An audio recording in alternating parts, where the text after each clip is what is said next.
আল্লাহ বলেন গোটা পৃথিবীর মধ্যে কোনো ঘর ছিল না। গোটা পৃথিবীর মধ্যে প্রথম ঘর, যেই ঘর আমি আল্লাহ বানিয়েছি। দুনিয়ার কোনো রাজমিস্ত্রি নয়, দুনিয়ার কোনো রড সিমেন্ট দিয়ে নয়। আল্লাহ কয় ওই ঘরটা আমি আল্লাহ ফেরেশতা দিয়ে বানাইলাম। এই ঘর আমার বাসস্থানের জন্য বানায় নাই, এই ঘর ফেরেশতাদের জন্য বানাই নাই, এই ঘর আমার নবীদের জন্য বানাই নাই, এই ঘর আমি আল্লাহ শুধুমাত্র তোমাদের জন্য বানাইছি। ইন্না আউয়ালা বাইতিন উদিআ লিন-নাস, আল্লাহ বলেন গোটা বিশ্বের মানব জাতির জন্য আমি আল্লাহ ওই ঘর বানাইছি। কি জন্য? মানুষ যখন এই ঘরকে ভক্তি শ্রদ্ধা করবে, মানুষ যখন এই ঘরকে তাজিম করবে, আল্লাহ কয় প্রতিটা মুহূর্তে আমি আল্লাহ তাদের আমল নামায় নেকি দান করব। রাজপ্রাসাদে গেলে নেকি হয় না, আলিশান বিল্ডিং এ গেলে নেকি হয় না, সাজানো পরিপাটি ঘরে গেলে নেকি হয় না, নেকি হয় কার ঘরে গেলে? কথা বলে, কারণ এটা আল্লাহর ঘর। আল্লাহ বলেন বান্দা তুমি যখন আমার ঘরে আসার জন্য রওনা দাও, তোমার প্রতিটা কদমে আমি আল্লাহ একটা করে নেকি লিখি, একটা করে গুনাহ মাফ করে দিই। কথা বলেন ঠিক কিনা? কে করেন? আল্লাহ বলেন প্রত্যেকটা কদমে একটা করে গুনাহ মাফ হয়ে যায়, একটা করে তোমার আমলনামায় নেকি লেখা হয়। হাঁটতে আস্তে হাঁটতে হাঁটতে তুমি যখন আমার ঘরে যাবে, আমি আল্লাহ তোমাকে দোয়া শিখাইছি রে। ঘরে ঢোকার সময় তুমি দোয়া পড়ো, আল্লাহুম্মা আফতাহলি আবওয়াবা রাহমাতি। কোন দোয়া পড়া লাগে বলো? আল্লাহুম্মা আফতাহলি আবওয়াবা রাহমাতি, যার অর্থ হলো হে আল্লাহ আমার জন্য তোমার রহমতের সমস্ত গেট গুলো খুলে দাও। যেমন রজব মাস শুরু হলে আল্লাহর হাবিব উম্মত কি দোয়া শিখাইছেন, হে উম্মত যখনই রজব মাস শুরু হয়ে যায় তখন কিন্তু তোমরা একটা দোয়া পড়ো। আমার সঙ্গে আপনারা পড়ুন, আল্লাহুম্মা বারিক লানা ফি রজাবা ওয়া শাবান।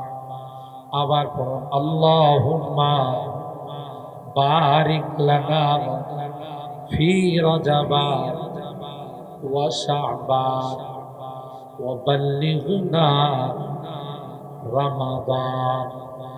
আল্লাহর হাবিব কয় উম্মত এই দোয়া পড়বা, হে আল্লাহ আপনি বরকত দান করুন আমাদের জন্য রজব আর শাবান মাসে। কোন মাসে? জোরে কও। রজব এবং শাবান। দোয়াটা কে শিখাইছেন? আল্লাহর নবী শিখাইছেন।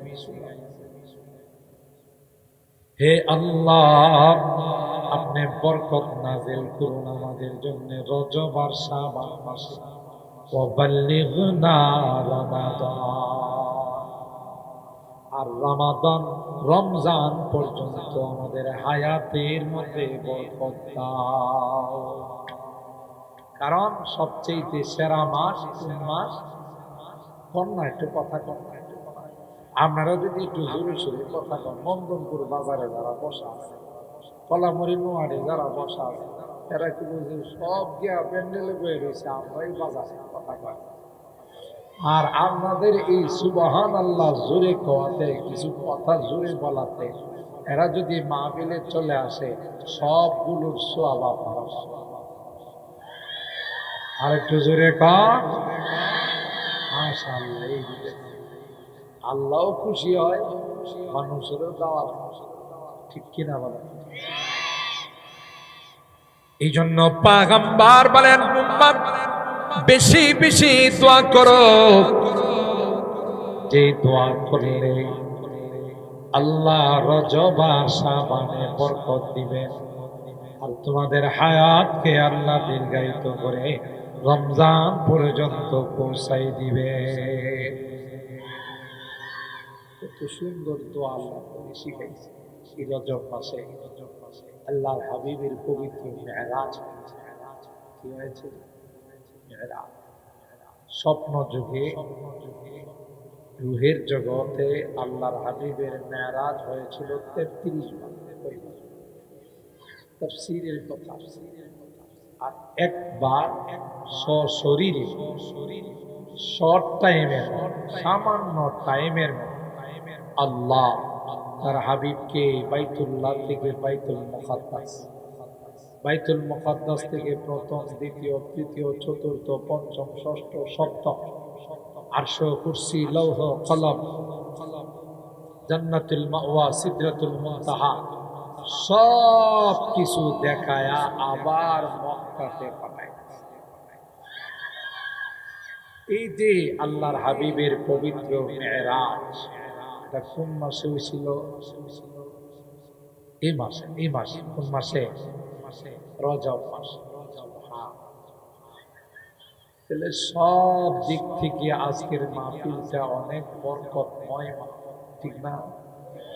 একে তো মসজিদের মাহফিল, দ্বিতীয়ত রজব মাসের আজকের এই রাত্রিতে মাহফিল, আর তৃতীয়ত যে এটা এমন একটি বরকতি মাহফিল, যে বরকতি মাহফিলে যতক্ষণ বসা থাকবে ততক্ষণ আল্লাহ আসমান থেকে রহমত নাযিল করবেন। তাহলে আপনারা যারা আসছেন খুশি না বেজার? যারা আসে না এরা লাভবান না, আপনারা লাভবান। আরে সারা বছরই তো দোকানদারি করে, সারা বছরই তো শ্বাসফলে বসে আড্ডা মারে, আজকে আল্লাহর সাথে দোকানদারি করে। আল্লাহর সাথে দোকানদারি করলে লাভ লস। আল্লাহর সাথে যারা ব্যবসা করছে এই পর্যন্ত কেউ কয় নাই যে লস খাইছে, কারণ আল্লাহর ব্যবসাটা এমন ব্যবসা শুধু লাভ আর লাভ, লসের চেহারাও দেখে। আল্লাহর হাবিব বলেন মান বানা লিল্লাহি বাইতান, মান বানা লিল্লাহি মসজিদান বানাল্লাহু লাহু বাইতান ফিল জান্নাহ। ভাগ্যবান ওই ব্যক্তি যে ব্যক্তি আল্লাহর ঘরের জন্য 100 জায়গা, যে ব্যক্তি মসজিদের জন্য 200 জায়গা দেয়, যে ব্যক্তি মসজিদের জন্য 300-400 জায়গা দেয়, আল্লাহ ডাক দেয়া কয় ও আমার হাবিব ওই ব্যক্তিকে আপনি জানিয়ে দেন যারা আমার ঘরের জন্য তার জায়গা দিল, আমি আল্লাহ খুশি হয়ে তার জন্য জান্নাতে বাড়ি বানাই দিব। কি খুশি! আল্লাহ আল্লাহর ঘরে কেউ সহযোগিতা জায়গা দিল, মসজিদ বানাইবার লাগা টাকা দিল, আল্লাহ খুশি হয়। নবীরে কয় আপনি কয়ে দেন যে ব্যক্তি আমারে জায়গা দিল, আমার ঘরের জন্য জায়গা দিল, জায়গা দেওয়ার সাথে সাথে আমি আল্লাহ তার জন্য জান্নাতের বাড়ি কমপ্লিট করে আসছি। আচ্ছা কোন তো দেখি জিন্দিগি দিয়া যদি জান্নাত কামানো যায় হের আর কিছু লাগে? বেহেশত আজাব কে আজারে নবাশদ, বেহেশত আজা কে আজারে নবাশদ, কসে রাবা কসে কারে নবাশা। জান্নাত তো এমন জায়গা যেখানে কষ্ট বলতে কিচ্ছু, শুধু সুখ আর সুখ, শান্তি আর শান্তি, মজা আর জীবনে কোনোদিন জ্বর সর্দি, পেটে কোনো ট্রাবল দেখা দিব মাথা ব্যথা দেখা দিব, কিডনির সমস্যা দেখা দিব, ডায়াবেটিক্স হইব। আল্লাহ কই যা মনে চা সব তোমার আমি দিয়ে দিব, তুমি যেহেতু আমাকে খুশি করার জন্য দুনিয়াতে কাজ করছো। সুবহানাল্লাহ। তুমি চলে যাবে, তোমার এই জায়গা জমি তোমার সাথে যাবে। কথা বলেন যাবে? আলী আজম সাহেব হুজুর একটু স্টেজে আসলে ভালো হয়। জি, একটু চেয়ার দেন।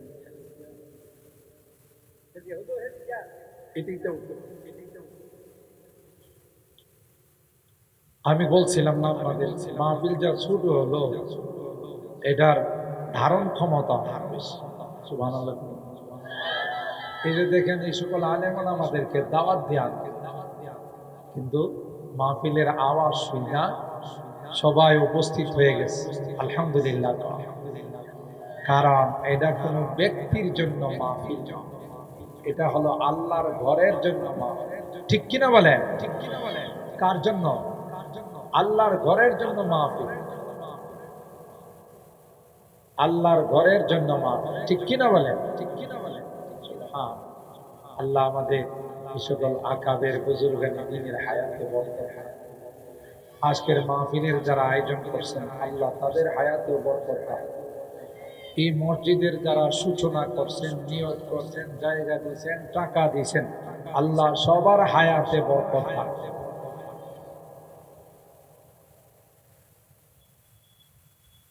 শুনেন, কোটি কোটি মানুষ হলে মাহফিল আল্লাহর কাছে কবুল হয় না। মাহফিলে যারা আসবে এরা যদি দিনদার হয়, ইখলাস ওয়ালা হয়, দুইটা মানুষ যদি ইখলাস ওয়ালা থাকে, এই মাহফিল ডাইরেক্ট আল্লাহর আরশে চলে। এবং এই মাহফিল নাজাতের ওসিলা।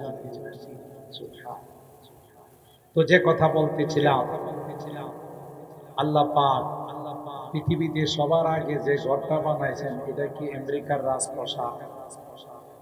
এটা কি চায়নার রাজপ্রাসাদ? এই ঘরের নাম কি? বাইতুল। বলেন কি নাম? এই ঘরের নাম কি? খানায়ে কাবা। ঠিক না? ঘরটা কার? আল্লাহ। বানাইছেন কাদেরকে দিয়া? যারা নূরের ফেরেশতা। সুবহানাল্লাহ। তাইলে আল্লাহর অর্ডারে নূরের ফেরেশতারা কাবা শরীফ বানাইছেন, উদ্দেশ্য কারা? আমরা। দেখছেননি কিভাবে আল্লাহ আমাদেরকে ভালোবাসেন? তোমাদেরকে ইন্না আউওয়ালা বাইতিন উদিআ লিন-নাস লাল্লাযী বিবাক্কাতা মুবারাকা ওয়া হুদাল লিল-আলামিন। আল্লাহ কয়ে পৃথিবীর মানুষেরা, তোমাদের জন্য একটি বরকতি ঘর বানাইলাম। তুমি যখন বাড়ি থেকে বের হয়ে মসজিদের দিকে কদম বাড়াও, তোমার জন্য ফেরেশতারা দোয়া করতে, তোমার প্রতিটা কদমে একটা করে নেকি লেখা হবে, আর একটা করে তোমার জীবনের গুনাহ মাফ করে দেওয়া। তুমি যেহেতু আমার কাছে চাইছো, আল্লাহুম্মা ফতাহলি আবওয়াবা রাহমাতিক, এ মালিক তোমার ঘরে চলে আসলাম, তুমি আমার জন্য তোমার রহমতের দুয়ারগুলো খুলে দাও, তোমার রহমতের ভান্ডার আমার জন্য খুলে দাও। আমি জানি রে মসজিদের ভিতরে তোমার রহমতের ভান্ডার রাখা। জোরে কর, রহমতের ভান্ডার কোন জায়গায় গেলে পাওয়া যায়? আরো জোরে কর।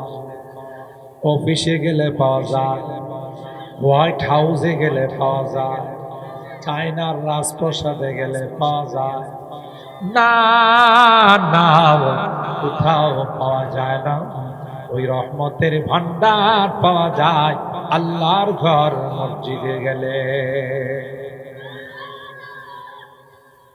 হাদিসের মধ্যে আসে, যখন আল্লাহর বান্দা মসজিদের মধ্যে প্রবেশ করে ফেলে, দোয়া পড়ে, যখন মসজিদে যায়, একদল ফেরেশতা আল্লাহ তার জন্য দোয়া করতে লাগাই। সুবহানাল্লাহ। ফেরেশতাদের দোয়া কবুল না ফেরত, সন্দেহ আছে? কোনো সন্দেহ নাই। ফেরেশতারা আল্লাহর কাছে কয়, আল্লাহুম্মা গফির লাহু, আল্লাহুম্মা আরহামহু। আল্লাহ, তোমার বান্দা নন্দনপুর বাজারের দোকান ফালাইয়া, নোয়াহাটি বাজারের দোকান ফালাইয়া, ঘরের কাম কাজ ফালাইয়া, সব ব্যস্ততাকে পিছনে রাইখা তোমার ঘরে চলে আসছে।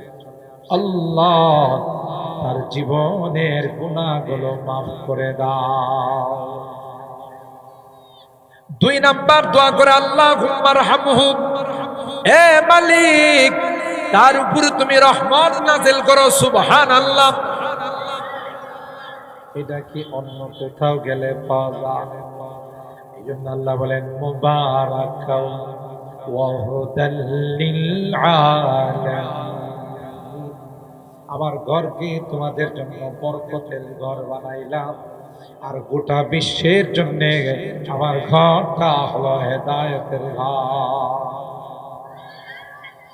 আরো শুনেন, আল্লাহর হাবিব বলেন, সাবাতুন ইউযিল্লুহুমুল্লাহু ফি যিল্লিহি ইয়াওমা লা যিল্লা ইল্লা যিল্লুহু, ইমামুন আদিল ওয়া শাবুন নাশাআ ফি ইবাদাতিল্লাহ ওয়া রাজুলুন কলবুহু মুআল্লাকুম বিল মাসাজিদ। সুবহানাল্লাহ। আল্লাহর পয়গম্বর বলেন, কিয়ামতের কঠিন ময়দানে, যেদিন সব হাহাকার করতে থাকবে, সমস্ত নবীরা নফসি নফসি বলতে থাকবে, কেউ কোনো আওয়াজ দিবে না, কোনো রকমের কোনো নড়াচড়া করব না।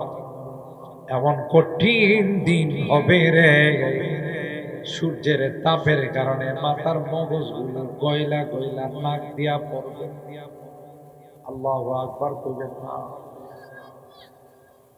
নাক দিয়া গলে গলে পড়বে, চোখ দিয়া পড়বে, কান দিয়া পড়বে, মনে হবে যে সব গলে গলে শরীর থেকে পড়ে যাচ্ছে। এমন কঠিন হবে রে। আবার জমিনটা হয়ে যাইব তামা।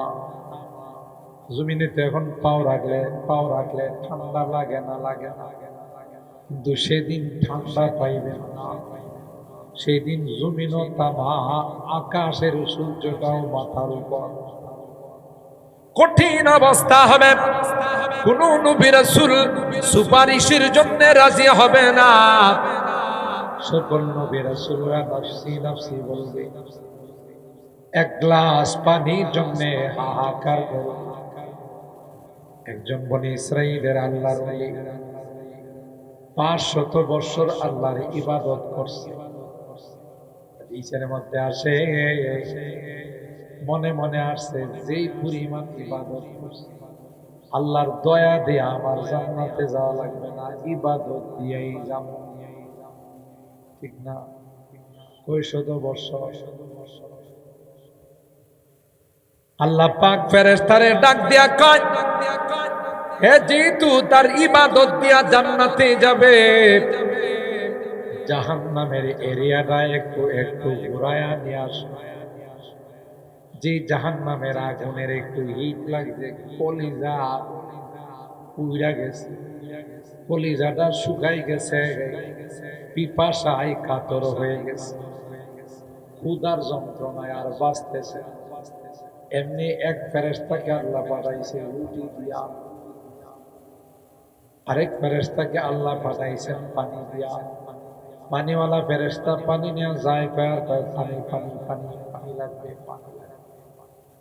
এত খুব ভাই, তাড়াতাড়ি আসো, আমার কলিজা ফাইটা যাই, এক গ্লাস পানি দিয়া যাও। ওই পানি এমনি দেওয়া হয় না, পানির পয়সা লাগে, টাকা আছে নি আপনার কাছে? এক গ্লাস পানি দেওয়া যাবে, বিনিময় দিতে হবে তোমাকে কমপক্ষে 200-300 বছরের ইবাদতের সওয়াব। 300 বছর ইবাদতের সওয়াব দাও। উপায় নাই ভাই, নিয়ে যাও, তাও এক গ্লাস পানি খাওয়াও। গ্লাস পানি খাইলো 300-400 বছরের ইবাদতের সওয়াব দিয়া। ক্ষুধা লাগছে আরেকবার রুটি রুটি, তবে আমার একটা রুটি দাও। তো রুটি মাগনা দেওয়া হয় না, টাকা লাগে। কি টাকা? তোমার 200 বছরের রোজার সওয়াব দাও। 500 বছরের ইবাদতের সওয়াব এক গ্লাস পানি আর একটা রুটির মধ্যে শেষ। এখন আর জান্নাতে যাওয়ার কোনো বুঝি আছে? এখন আল্লাহ কয় তুমি তো ইবাদত দিয়া যাইবা কইছা, এই যে মাত্র এক গ্লাস পানি আর একটা রুটির বিনিময়ে সব শেষ। আমি যে তোমারে 500 বছর পানি খাওয়াইলাম, ভাত খাওয়াইলাম, তরকারি খাওয়াইলাম, দুধ খাওয়াইলাম, ফল খাওয়াইলাম, আগে এগুলোর বিনিময় দাও, তারপরে তোমার জান্নাতে যাওয়ার ইচ্ছা। আল্লাহ আল্লাহ বলেন কোরআনের মধ্যে, ওয়াইন তাউদ্দু নিমাতাল্লাহ লা তুহসুহা, আমার নিয়ামত গুলোকে যদি তোমরা গণনা করতে গোটা জীবন শেষ হয়ে যাবে। আমার এই নিয়ামত গণনা করে শেষ করতে পারবা না। এখন কই জান্নাতে যাও, ইবাদত তো নাই, কি দিয়ে যাইবা? পুঁজি তো নাই, পুঁজি তো সব খায় ফেলাইছো, রুটি আর বানাইছো। আমি যে এতদিন খাওয়াইছি, পয়সা দাও। আল্লাহ মাফ চাই, দিমু কি? তুমি তো মনে মনে কইছিলা যে ইবাদত করছি এটা দিয়ে জান্নাতে যাবো, ঠিক কি না? এখন তো তোমার ইবাদত সব শেষ, ইবাদতের সওয়াব যা ছিল সব শেষ হয়ে, ঠিক কিনা বলেন? তুমি এখন জান্নাতে যাবে কি? একটা পর্যায়ে দেখছি উপায় না। আল্লাহ তুমি যদি আমারে দয়া না করো তাইলে আমি তোমার জান্নাতে যাইতে জান্নাতে যাওয়া আমার পক্ষে সম্ভব। এখন দয়া, আরে আল্লাহর হাবিব পর্যন্ত হাদিসের মধ্যে বলেন, লা ইয়াদখুলাল জান্নাতা আহাদুন বিআমালি, আমল দিয়ে কেউ জান্নাতে যাইতে পারে না। সাহাবায়ে কেরাম আরজ করলেন, ওয়ালা আনতা ইয়া রাসূলুল্লাহ, আপনিও কি আপনার আমল দিয়ে জান্নাতে যাইতে পারেন? বলেন না। ইল্লা আইয়াতাগাম্মাদানি আল্লাহু তাআলা বিগুফরান, যতক্ষণ পর্যন্ত ক্ষমার চাদর দিয়ে আল্লাহ আমাকে ঢেকে না ফেলবে ততক্ষণ আমার পক্ষেও জান্নাতে যাওয়া সম্ভব। কি মনে করলে এত সহজ? এই অবস্থা হয়ে যাবে কিয়ামতের ময়দানে। কিন্তু যারা মসজিদের ভালোবাসে, মসজিদ বানাইছে, মসজিদের দান খায়রাত করছে, মসজিদকে 5 ওয়াক্ত নামাজের যারা আবাদ করছে, জিকির আজকার করছে, তাসবিহ তাহলিল করছে, দাওয়াত ও তাবলীগের মেহনত দিয়া চালু রাখছে, আল্লাহ বলেন এদেরকে নবী আপনি জানিয়ে দেন কোনো সূর্যের তাপ লাগবে না, আমি আল্লাহ তাদের জন্য এসি রুমের ব্যবস্থা করব। তাহলে কি বুঝলেন? কি বুঝলেন? মসজিদের সাথে সম্পর্ক রাখলে লাভ না লাভ?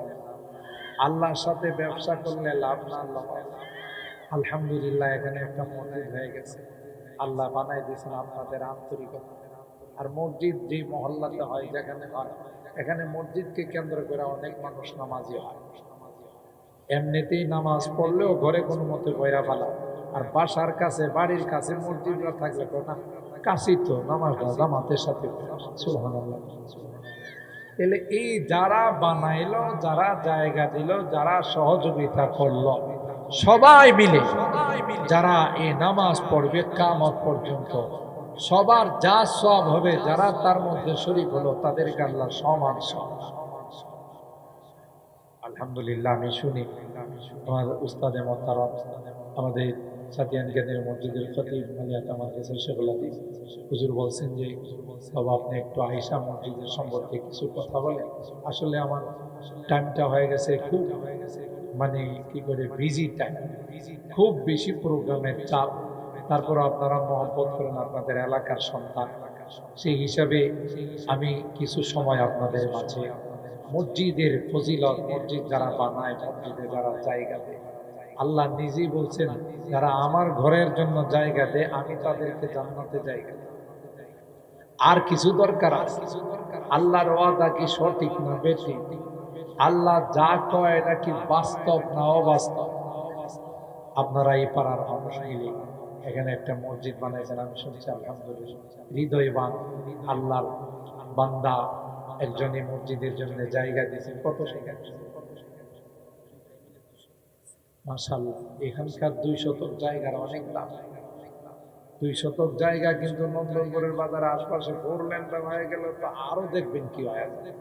এখানে তো যে অবস্থা, 2 শতাংশ জায়গা ইমাম সাহেবরে দিছে, সিলেটের হুজুরে দিছে, আমাদের নন্দনপুরের আলে আজম সাহেব হুজুরে দিছে।